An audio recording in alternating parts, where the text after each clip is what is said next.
Roses are red, violets are blue. Beast Dome Nation, welcome to the Week 1 Fantasy Football Haiku.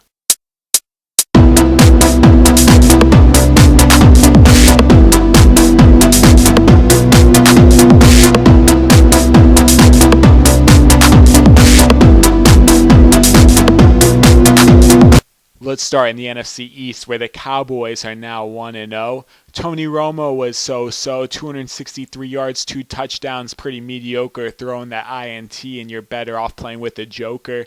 DeMarco Murray, 20 carries, that's pretty impressive. I like the 8 catches with 10 targets. That will put him on a beast status level. Dez Bryant, he was the bust of the week, while Miles Austin caught 10 passes. But Jason Witten was a treat. 2 touchdowns will get it done. The Dallas defense was fun. 2 interceptions make that 3-4 sacks and 2 fumbles lost. 2 touchdowns. The numbers just keep going and going. Next, we go to the Giants, who start the season 0-1, but you can't say that there was not a lot of fun. Eli Manning, 450 yards and 4 touchdowns. Did I mention this is a Manning's world? Speaking of Manning, Victor Cruz was the man, 3 touchdowns. He was on my daily fantasy teams, which will make me feel pretty mean. Luckily, I have Hakeem Nicks in a lot of my leagues, but that doesn't make things okay, because when you have David Wilson, who fumbles the ball twice away, Beast Dome was the site that told you to stay away. Giants defense making a play. Jason Pierre-Paul, he is still the same. Can't forget Ruben Randall. You'll remember that name, 102 yards. He's going to change the game. Next, we go to the NFC North, and we will go to the Vikings, who start the season 0-1. Adrian Peterson, right out of the gun, a 78-yard touchdown run. Is this guy even human? 3 touchdowns in the opening game. Oh, man. I'm already getting too excited. Don't own him in my leagues, but I will soon. Speaking of soon, is it too soon to say that Christian Ponder is a joke? He ruins Greg Jennings' fantasy value on the opening day against the Detroit's defense that gives up passing yards to anyone, any day. Kyle Rudolph, on the other hand, he was also a bum. 27 yards. Are you kidding me? I got more out of my none. Now we're going to talk about the Vikings D. The run defense did not step up. That's not what you want to see.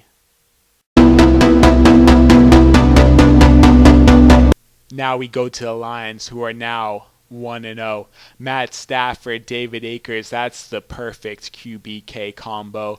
David Akers knocking in 11 points, making it look easy. Matt Stafford over 350 yards and 2 touchdowns. It's going to be a great season for both. Jacques Bell stealing 2 touchdowns from Reggie Bush. Reggie can score on any play, but those goal line touchdowns are going away. Megatron for another week 1, a touchdown taken away. What has he done wrong? The Detroit D, they looked okay. They stopped Christian Ponder, but anyone can do that anyway. AP, on the other hand, made him look like a joke. Then again, only 15 yards from 17 carries after that 78-yard smoke.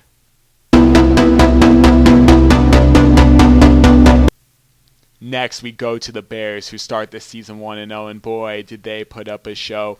Against my bust of the week, they put up some treats. Brandon Marshall, 100 touchdown. Yeah, right, Muntradamus. Try doing that next week. Matt Forte got a touchdown, 50 yards on the ground. That was his game. But you know what? Injury-free. You'll name the fame. Martellus Bennett, another name on that list. 49 yards and a touchdown. Don't forget to pick up the sugar. Jay Cutler, on the other hand, he got it done, but not to a fantasy level that will lead you to number 1. The Bears defense looked all right. They were not as dominant as we expected, but we will see. They faced Christian Ponder twice. Now we go to the NFC South with the Tampa Bay Buccaneers starting the season 0-1. I'm not blowing up smoke. This is 0-1 to the New York Jets. Josh Freeman looked like a QB whose hands were wet. He threw interceptions. He went to the ground. He might even end up on the waiver wire. Did I really say that sound? Doug Martin, on the other hand, less than 80 yards on 24 carries. That's not a first-round pick, especially against that Jets story. Luckily, Vincent Jackson saved the day, 154 yards. He's going to make it rain, but touchdowns make them dance. Mike Will is his name. He is a sweet fantasy pickup. Don't forget the fame. The Buccaneers defense, they looked bad, allowing Geno Smith to have respectable numbers. That's going to make them mad.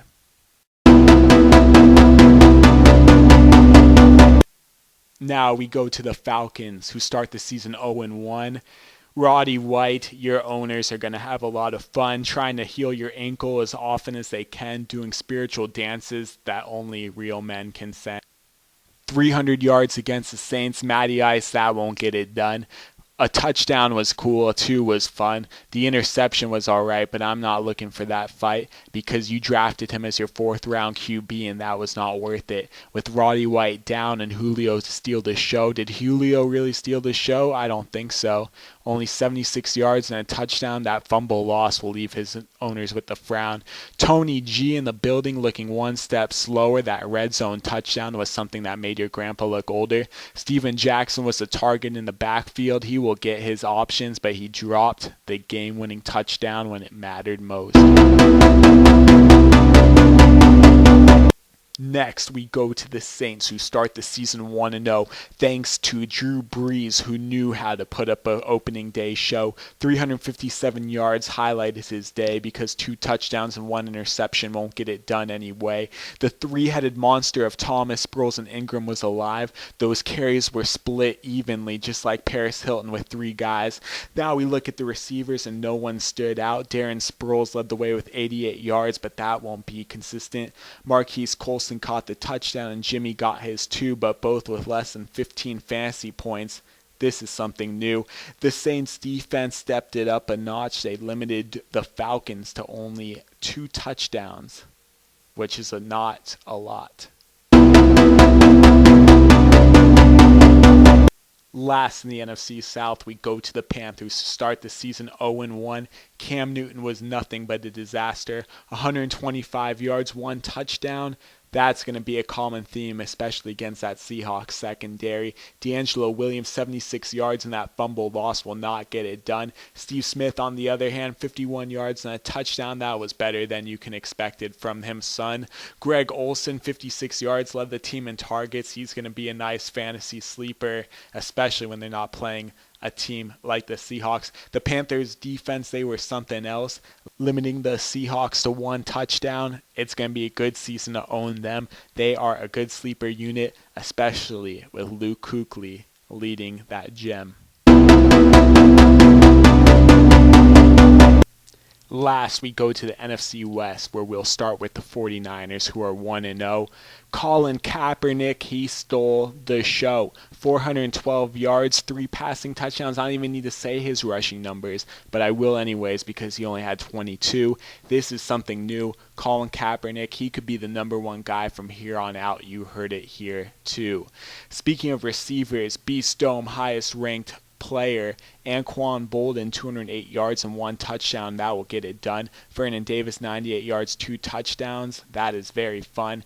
This team is dominant. They are number 1. Look at Frank Gore. He even found some. But despite only getting 44 yards, he got that touchdown. The defense was okay. The Packers will beat anyone anyway. The Cardinals start the season 0-1. This was a game that they should have had. Carson Palmer, he is pretty mad, but 327 yards and 2 touchdowns. That is something to be excited about, especially if you're a Larry Fitzgerald owner who got 2 touchdowns on the opening day. This is something that we have not seen since Kurt Warner anyway. Speaking of the running game, Rashard Mendenhall was okay. 60 yards against the Rams. We'll take that any day. Alonzo Smith got 10 carries. I'm not worried. But most importantly, Michael Floyd and Andre Roberts, they had more yards than Fitzgerald, which means defenses will not be able to double team Fitz. The Cardinals defense, they were something. Next, we go to the Rams, who start the season 1-0. Sam Bradford right under 300 yards, 2 touchdowns. That'll get it done. The running game was all right. 63 yards against the Cardinals is always an accomplishment. But looking at Jared Cook, who was a simple beast, 141 yards, 2 touchdowns, that's a fantasy treat. Tavon Austin is going to be more involved than we all expected. He was second in targets. That is something that will leave Chris Gibbons owners throwing him on the waiver wire shortly. The defense for the Rams, that was a different story. They were not that consistent. I am not afraid of them unless it was a New York minute. The last team we look at is the Seattle Seahawks, who are 1-0, and my pick to win the Super Bowl. Russell Wilson, 320 yards and a touchdown is better than you'll ever expect out of the air. The 7 yards rushing is the absolute bottom that you will despair. Marshawn Lynch, only 43 yards. I was warning you about those Panther linebackers. They are not garbage. The receiving core was a mishmash mush. Everyone was combined into one except for Doug Baldwin. No one stood out. No one will look good. But some weeks we will get that break your neck Sidney Rice touchdown hood. The Seahawks defense was something else. They are the best secondary by far. They are a treat to watch.